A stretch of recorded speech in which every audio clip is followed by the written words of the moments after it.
Ladies and gentlemen, boys and girls, dinner is served. That's right, we're talking Season 1, Episode 6, Entrée, on Dish by Dish.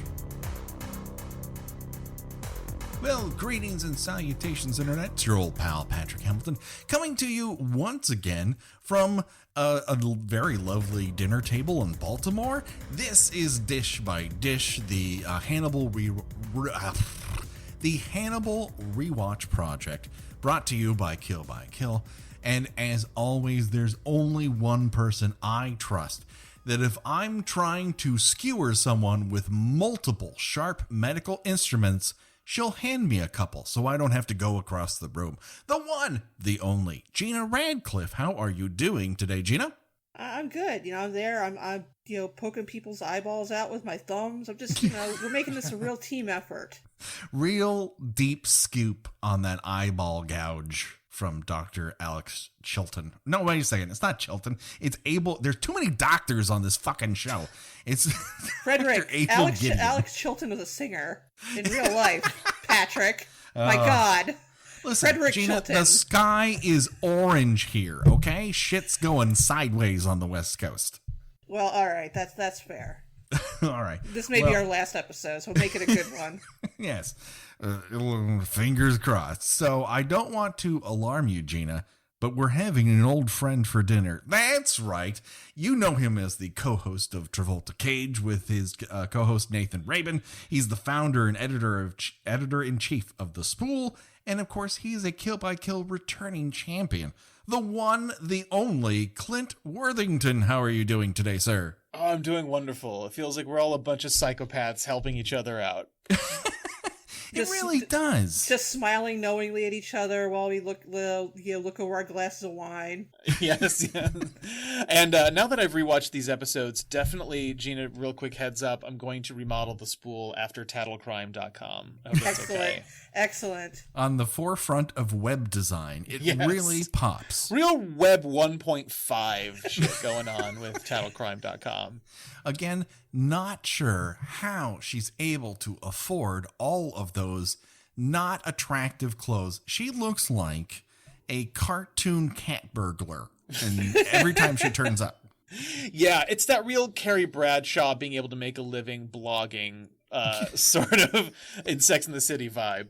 Yeah, I don't understand how Tattlecrime equals $$. It doesn't look like there's ads on the site necessarily. No. Yeah. What is her Google AdSense looking like? No. No real boner pill banners at the top. What must her clickbait at the bottom really be?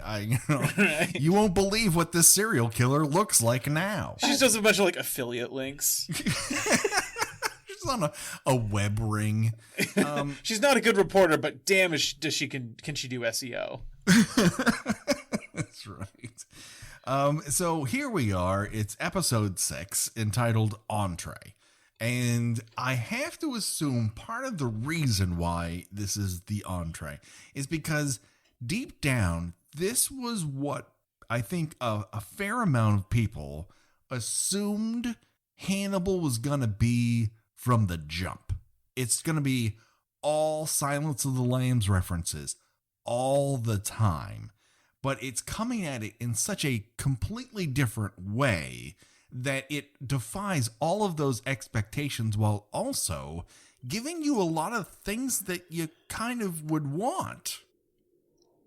Yeah, it's very interesting to see, because the first 5 episodes of the show, you're so surprised at how strange and odd this is. And then along comes episode 6, and it feels like at a certain point, the producers are like, we do need someone talking in measured tones in a blue jumpsuit through bars and taunting a young female FBI agent or something like that. And so we need to get those stylistic comparisons to the most famous iteration of this thing. Yeah, we built a jail set. We need to use this at some point. And it looks like it's from the future. We need somebody to implausibly pretend that they're dead so that they can escape while undergoing medical treatment. Yeah. is able to dig out a piece of metal Is from a able? small slit in their hand. Is that what's going on there? Yeah, he I guess at dinner, he broke a fork tine, cut open a little slit into his hand, tucked it into his hand. Heaven knows how he got it out. I would just lose it in my hand. It just shows him like popping it out like nothing. Yeah. Like you have like a picks bus the ticket in your lock. pocket. He just pops it out like one of those AirPods. You just boop, and it's right in his hand. And I love how when Will later reasonably asks, well, what was a nurse in this high security facility doing with this patient, treating this patient all by herself? And Dr. Chilton's like, yeah, well, the security wasn't that great. Like, He was a model inmate. You think he's the fucking Chesapeake Ripper? Send one guy. The real answer is, I would have loved the brutal honesty of him just turning around and going, we had to set up the set piece. Listen, it was a gap in the shifts. Like someone was going off, someone's going on. Cutbacks, it's budget stuff, Yeah, like people are punching in. They're getting their uniform from the dry cleaner. And Lord knows we weren't going to cut my suit's budget. So. So it starts off with Dr. Abel Gideon as he decides to. I don't know why he decides to do this. It's time. Like the plot needs him to do this. So he pretends to be dead, as L7 asked us all to do, and goes to the facility's medical center, which is unpopulated by anyone but one nurse. And he gets out of his cuffs, digs himself a nice thumb full of eyeball, and sticks a whole bunch of sharp medical instruments into this poor lady until she is DEAD dead. Yeah, and then, of course, that prompts, Jack Crawford and Will Graham to go there. And they meet Dr. Chilton, played by the inimitable, besooted Raul Esparza, who I think at the same time was on SVU. So just basically NBC was paying Raul Esparza so much money to just wear fancy suits and smirk. Yes. For several years, and I was there for every single second of it. We get a whole new batch of man meat in this episode. Yeah. Company's own Raul Esparza. And Eddie Izzard in there just for the Izzard heads. Oh yeah, Eddie Izzard trying one of those British actor attempts at an American accent where he just doesn't sound like he's from anywhere. Yeah. Well, and Hugh Dancy kind of gets into that territory as well sometimes. I mean, although it's more seamless than you would expect. Yeah. Esparza's Chilton is top notch, and it's beautiful. It's one of the things I'm really looking forward to in this rewatch is his character's journey on the show. He goes through so much. He's there as a giant punching bag, and I kind of love it. Chilton's always been portrayed as that overconfident fraud, but then Esparza adds an operatic pomposity that he's so thirsty for recognition. And it just makes you hate him even more than the movie versions. Right. He's such a great contrast to Hannibal, who is so effortlessly stylish in this, right? He wears those suits, but there is this down-to-earth nature about him. It's all so matter-of-fact with him. It just it oozes naturally out of his pores. But you can feel Chilton kind of trying to be Hannibal. That have that sense of Baroque aesthetic and everything else, and he really thinks he's the stylish guy. But yeah, you can see him for the flim-flam man that he kind of is. That weird smirk, and sort of especially how much more obvious throughout the episode it becomes that he kind of hypnotized Abel Gideon into confessing to be the Chesapeake Ripper, or at least convinced him in some way, or just for the sake of his own career. And because he's so jealous, because when Alana and Jack are in the room with him, he's not only jealous of what Hannibal's putting out, but that Alana and Jack get shit done, and he's stuck in this place where he's never really going to accomplish anything. Yeah, he's an administrator. Yeah. And he wants to be them. He wants to be in the action. He wants to be deep in the shit. He's very shallow, and you can tell he wants something he can't do. He's not equipped for it. So he creates a situation that makes it appear as if he's done something. And what he's done is put himself on a dinner plate. Not now, but eventually. Yeah, he just wanted to get himself on the cover of Psychiatrists Weekly.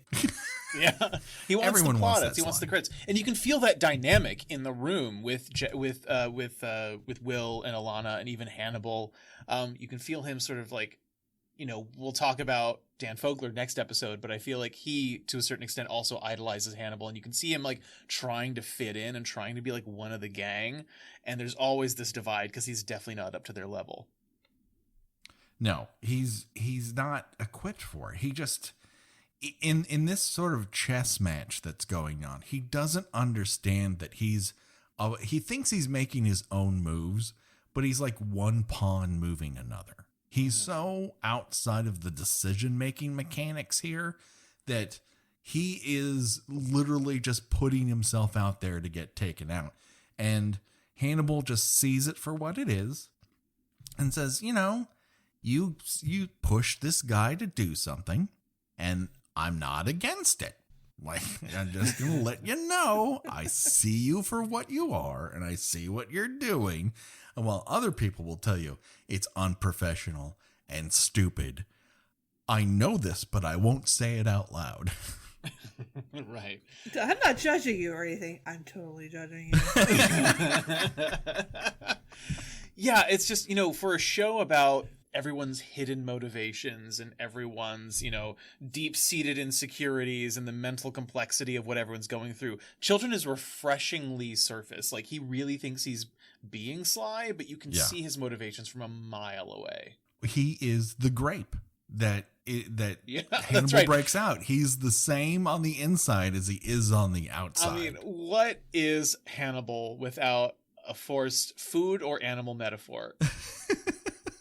With the Norton grape. The It's Norton exactly grape. what it say. Exactly the same color on the inside as it is on the outside. A grape with nothing to hide. Tee. When I look at grapes, I'm very suspicious because there's something on the inside that I don't get, and they're hiding it.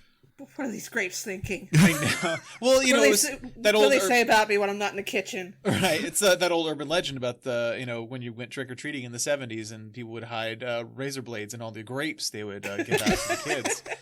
Happened to me 4 times. I know. It's any wonder you can still talk into a microphone. That's why I don't have any fingers. Oh, no.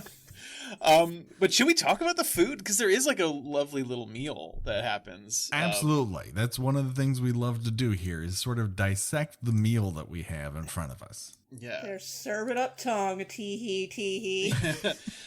On papillote, which is that a technique either of you have used? In paper, yes. Yeah. I mostly fish because it can delicately steam something. Mm-hmm. But I've never done a red meat in it. And tongue is one thing that you have to cook enough to really tenderize it because it is a muscle that is well used, by those of us who can really use their tongue. Mine is probably like baby food because of my enunciation problems. Right. But yeah, I've cooked things on papillote before, and yeah, it's like usually like fish, throw some lemon slice, but it's always really nice for presentation too. And of course, it's always, part of the theatricality of Hannibal's presentations. So it's nice to get this like elegant but simple one out of the way early so that there's the more ornate stuff later. Yes. But yeah, I really dug that little like thing. The meal isn't as big a part of the episode as other episodes, and yet it's very symbolic because it's lamb tongue. And we have so many Silence of the Lambs parallel lives things happening here, where we learn that Jack Crawford has used the trick of bringing up an agent in training and having her do some dangerous leg work, almost like dangling her out as bait in this particular case. And so we then meet Miriam Lass, played by Anna Chomsky, Who's definitely like the Clarice Starling to Abel Gideon's Hannibal. Like Yes. this is where like the Silence of the Lamb parallels really like She come kind into of play. looks like her a little bit. Like obviously you intentionally. Yes. Yeah. When I was the first watch through this show, when I really wasn't paying attention, I was like, oh, are they bringing Clarice this early? But yeah, and so we get to see the ways Jack Crawford sort of has a history with bringing in these outside consultants and or these outside people and kind of using their admiration of him or using their skills like for his own ends. And this is one time that haunted him where it really backfired and she ended up, missing as far as we know, missing presumed dead as far as he knew, which makes it doubly complicated when he starts getting phone calls at like 3 a.m. With Miriam Lass saying, I'm so scared, help me, help me, help me. And it's like a recording of her voice as she was being killed by the Ripper. Yeah. And oh my God, it's so good. I do love the scene the next morning when he's talking with everyone else about like whether or not that was real, and like Z is just not having it. He's going, look, I mean, you were probably dreaming, you were probably just waking up, and he's like, he like literally threatens violence upon Z for calling him out this hard. And he makes a claim that will go on to be disproven multiple, not only in this episode, but in the next episode as well, where he says, I know the difference between when I'm awake and when I'm asleep. He doesn't. Not in the dream logic of this show. No. He's too wrapped up in it. And so you begin to understand how his imagination can get away with him, as opposed to how Will enters a trance state to put his imagination to work. His is more on the edge of sleep, I think. We finally kind of get to see what Jack's secret weapon is, how he, quote unquote, is the guru. Yeah, I don't know. I don't really know what to say about that other than like, the flashbacks are very, very interesting. I really appreciate seeing that parallel between the way he treats Miriam and the way he treats Will. Like you can see that there's kind of a past. I feel like the way he let down Miriam informs a lot of how he treats Will, where there is still that temptation to use his gifts, but like a little more awareness of like his mental well-being and everything, because we were reaching the point in the first season, especially where the strain of these gruesome crime scenes is starting to break down Will's psychological fabric. And I think that's very, very interesting that we're in this spot. And now we see the way Jack plays into it. Yeah. He's beginning to lose time. And the idea of losing time will take on greater and greater and greater meaning. Mm-hmm. Let's go back and talk about the editor-in-chief of Tattlecrimes, or whatever the fuck is called. Tattlecrime.com, Patrick. Come on. Murderstab.biz. We're a little hard on the Freddie Lowndes character. I don't like her. I don't get it. I don't get it. It's not, I don't know if it's particularly that this actress's fault or that they're not entirely sure how to use her, but they do give her one of my favorite lines that has ever been uttered on this program. And it's in this episode when she says, not to snap bubblegum and crack wise. Like, that is fucking good. If I wrote that, I would push away from the desk, throw the paper in the air, and you would hear the guitar riff go, down, down, down.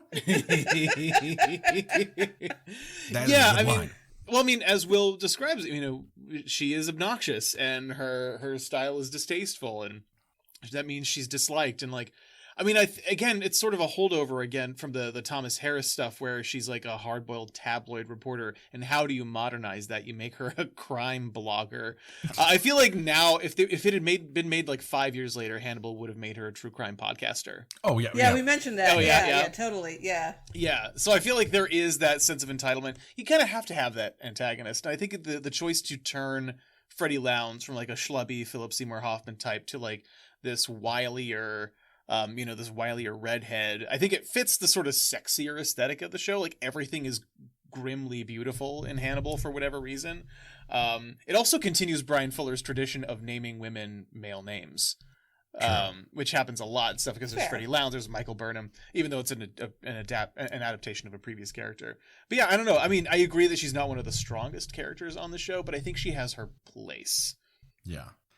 It's a real interesting dynamic at play here, because you have this parallel Silence of the Lambs thing happening, and you kind of wonder, what is Hannibal making out of this? Like, Jack's idea of bringing Freddie Lowndes in here is to jab at the Chesapeake Ripper, which he does not know as Hannibal, and try to goose him into doing something. And Hannibal doesn't really work like that. He does the poking. And what none of these people know is that Hannibal is a big fan of poking and provoking people into doing shit. So you begin to have a new phase here where it the situation here with Abel parallels what Hannibal is trying to do to Jack, which is push him into a new phase of loss. He's trying to make him accept the idea that he will not have his wife. It's so fucking weird to parallel Silence of the Lambs with, you know what? Life isn't permanent and you're angry now, but you have to get past angry into another phase of loss. And it fucking works! How is that possible? I know. And yet, you know, I don't know whether it's Mads Mikkelsen or just like the strange mercurial nature of Hannibal, but I can't help but wonder that, like, at the same time that he is definitely manipulating Jack into this new phase, like you say, I can't help but feel a glimmer of, like, genuinely wanting to help Jack get through this. Oh yeah. Yeah, which it's so interesting to see him play both of those angles at the same time that are at once contradictory and yet feel wholly connected to who Hannibal is as a person. I think... Yeah, I mean, it definitely is interesting he shows some, faint glimmer of humanity on occasion. Mm-hmm. Like, I do think on a fundamental level, there is a part of Hannibal that has affection for Alana and Jack and Will. But obviously, it can't get in the way of his grander aesthetic desires. You know what I mean? So, yeah. So those scenes like that are what really, really attract me to this show. And why, like, I think a few years ago when I first started writing for Consequence of Sound, which is another site that I write for regularly, we did a breakdown comparing me and two other writers compared the Brian Cox, Anthony Hopkins, and Mads Mikkelsen Hannibals to see who was better. And I took Mads Mikkelsen's side. And I think it's just the sort of the all-encompassing nature of his aesthetic sensibility. Like, Mads Mikkelsen is the Baroque aesthete. He's the one who ties himself up in all this frippery of fine dining and haute cuisine and haute couture, and that kind of stuff. And it feels like it's a really novel way to depict this kind of sociopathy where it is all about the surface aesthetic and the beauty within that. And yeah, I think scenes like that really hammer that home. Yeah, I think we'll see it actually I will leave it there only because I think we're really going to see a lot of this demonstrated in episode 7. This is like, we're bringing out this meal, and episode 7 is this weird distaff sequel, a direct sequel, even though because it's a continuous plot, like, things carry over. But there's this real interesting dynamic of Hannibal where it's not really an effort to humanize him, because he's always been inherently human, but it's that he's not just a cannibal. And even though that's the loudest thing about him, it's not the only thing about him. He does genuinely care. His version of caring is not healthy and it is not wise, but it is caring. And I think it wasn't really the goal of the show. I think it's the byproduct of the way they approached the material. I think it was partially the goal of the show. I mean, you're mostly seeing him before the events of the movies that made him famous, and right. All we really knew of him before was he was this guy in a cage, and everything was told rather than shown about what kind of person he was and what he did and all. And I think that this, giving him more dimension with the whole, like Clint was saying, like being very refined in his, in his cooking and his mannerisms and his entertainment. If you look up any sort of research of like serial killers, that's not very common. A lot of times they tend to be like hulking ogres and who tend to live very, what happens when your serial killer is a rich hot guy? Yeah, I mean, I need more lookers for my serial killers who Right. really know how to make me some pate. Yeah, why aren't serial killers better in the kitchen? Why aren't they dressing better? Think about it this way. Like, what does people always point out about Ted Bundy? Oh, he was so good looking, and he was really stunningly average looking. But for a serial killer, he was a stone fox. On the spectrum of serial killers. And that is why you get, like, Zac Efron playing him in movies. I just want like a Queer Eye show, but for serial killers. Like just Jonathan Van Ness going, honey, we got to spruce up this look, girl. Like this sort of day manager at a Denny's. This isn't happening. You cannot wear those aviator glasses anymore. Yeah, you remember to keep your French tuck while you're stabbing. You've been stuck in here for too long. Look at all of these pounds and pounds of paper against the government. You can't just write about it. You got to do something about it. You get like Karamo sitting him down for a heart-to-heart about achieving his dreams. I love it. Listen. Man, Anthony and Hannibal. Yeah. That would be great. Like Hannibal, it would be one of those episodes where Anthony steps back because like this is the one area where like they know what they're doing. Yeah. Yeah. It would be more like, well, are we sure we're using? Even though Anthony has the eyes correctly? of a serial killer, let's like be clear about that. Like I love Anthony, but he's very intense. Yeah. Like, what are you doing with all these heads in the refrigerator? I know why you're keeping them because you don't want to part with them, but we also have to organize the heads. You know what I'm saying? Does this spark joy? I was gonna say, wait, different show. Bobby's just redecorating his murder shed. Oh God. You see the like panning and there's like blood, but then it like fades to a beautiful ornate. Yeah, it's a patina. It's beautiful. Yeah.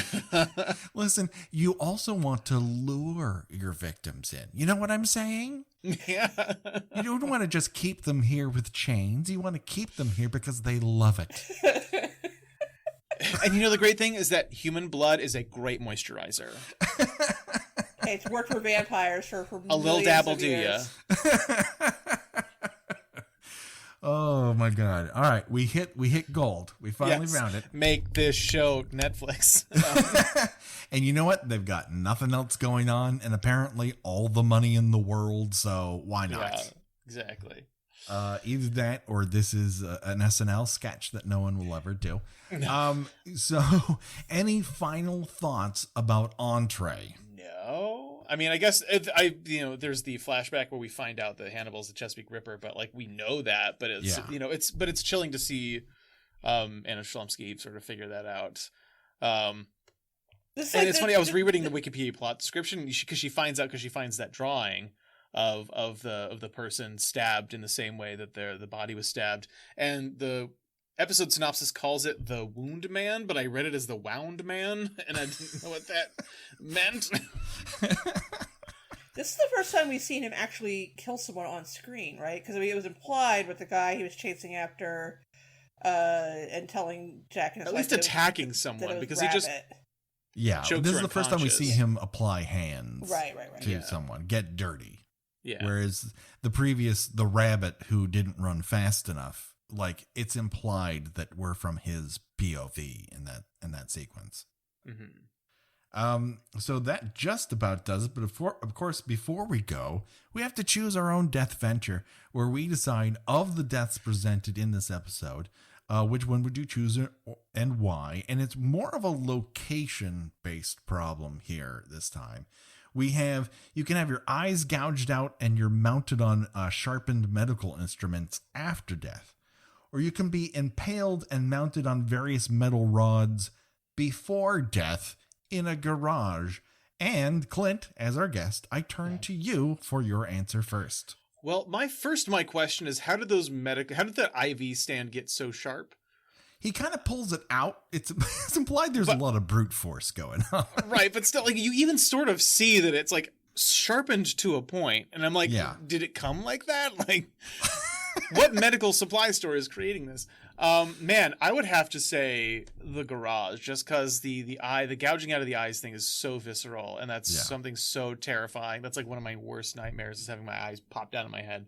I'd still be alive. So I mean, anything else besides that, I'll take. I agree, but you're alive for the rebar placing through your spleen.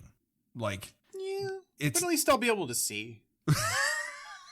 Well, that's because it's a visual feast. Exactly, it's a visual feast, and you know what? I can handle the worst things happen to me as long as I can see what's going on. Yeah, I do wonder what mechanic problem this mechanic was so rude. He's like, oh, your card goes in my serial killer file. The Rolodex, yeah.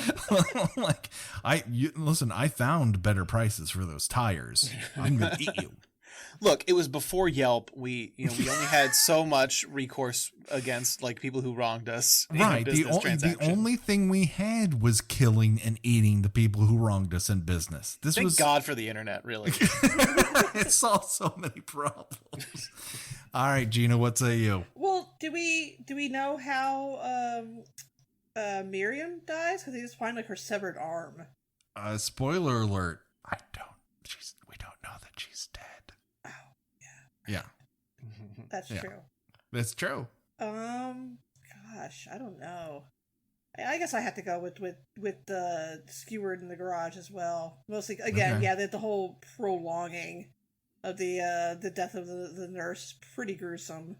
Yeah, but she also, here's the thing. I'm going to choose the nurse because I don't want to see what's coming. I also she dies quicker. That's probably true. Because, spoiler alert, Dr. Abel Gideon is not the Chesapeake Ripper.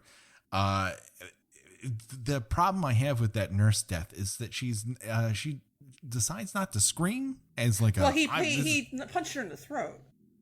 Oh, I thought he just punched her in the face. No. He did the thing with the heel of his hand and in her. Well, I mean, they showed it when Will was doing it.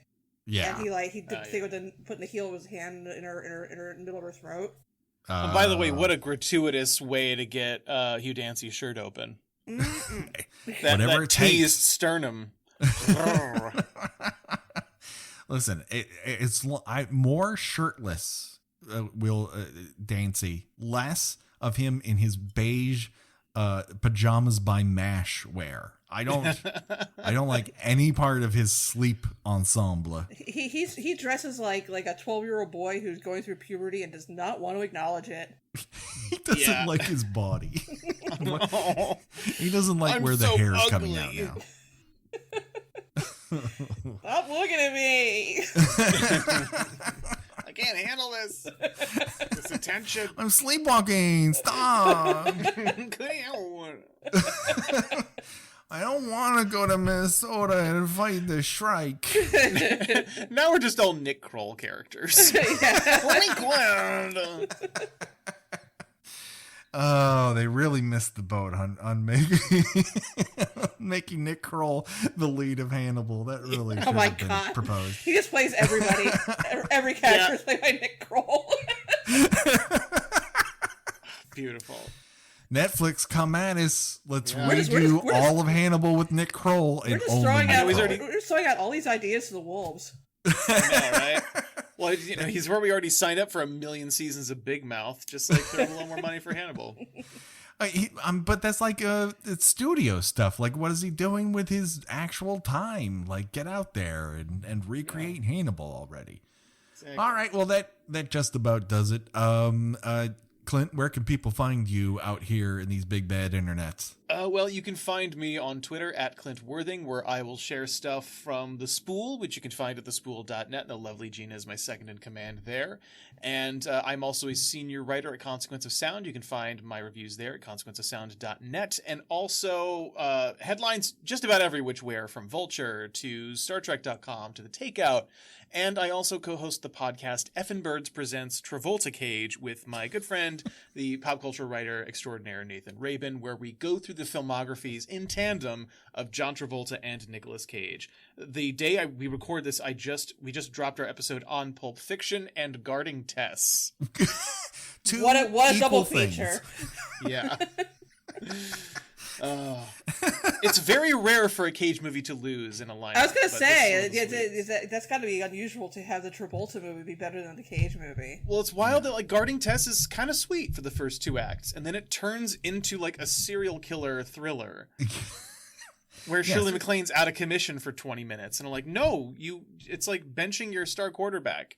Yeah, it should be Stopper My Mom Will Shoot presidential edition, and she takes one of those wasps to the neck, like in that Snake movie. What is that Snake movie? What's the Snake movie? Anaconda? Anaconda, yeah. Oh, wow.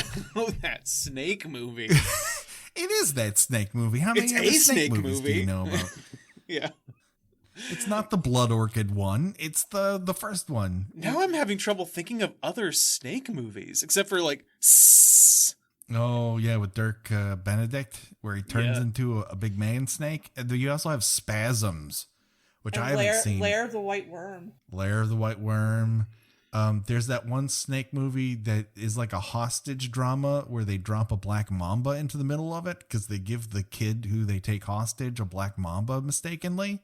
What? Sure. Okay. It's a real movie. Are you just making that up off the top of your head? Yeah, I'm not convinced that's real. Wait a second. I'm actually looking this up. Come at us with all your movies about snakes that we forgot on this podcast. All I'm coming up is Black Mamba. No, this is a real movie. Oh, damn it. I can edit this together. I guess while we're waiting, I do want to point out the episode's directed by Michael Reimer, who did a lot of Battlestar Galactica. So there's that. Oh, there is that. Yeah. Yeah. Okay. Let's see. Oliver Reed is in it, and he's drunk through most of it. Snake movie. It's going to come up with 2 snake movies. One is Spasms, and the other is Venom. Venom with Oliver Reed and Klaus Kinski, who apparently hated one another. And Tom Hardy eating a lobster. And they decide, they come up with the kidnapping plot where the Oliver Reed's girlfriend is in charge of this kid in this very rich family in Britain, and they kidnap him, and they get holed up inside the house. And the kid's been given a black mamba snake by mistake. What? And then Nicole Williamson is outside playing the police. I'm still convinced you're making this up. It's a real movie from 1981. By mistake. Mistake. He loves pets. He has various pets, and he finally convinces his mom to let him have a snake. So he goes to the pet store, and they give him this dangerous venomous snake by mistake, and it gets out, and it slowly kills off the kidnappers one by one. That's like you take a kid to the pet store to get a dog, and they give you a wolf. Pretty much, yes. On accident. And then while Oliver Reed gets bitten in the dick by a snake. Yikes. It's fantastic. Who wouldn't want to watch a movie where Oliver Reed gets it in the dick by snake? It's free on Tubi right now. Now we're talking about snake movies. There was like a sci-fi movie which like a giant cobra like attacks people. I do recall turning this on at 3:00 in the morning, unable to sleep. It's possible. It's possible. I imagined that though. Right. And so that draws to a close Snake by Snake, our new snake movie. But you have to spell it SNEK. Hiss by Hiss. We're workshopping it. We'll figure it out eventually. So for myself, for Clint, and for Gina, bye-bye, everybody. Bye. Don't speak for me.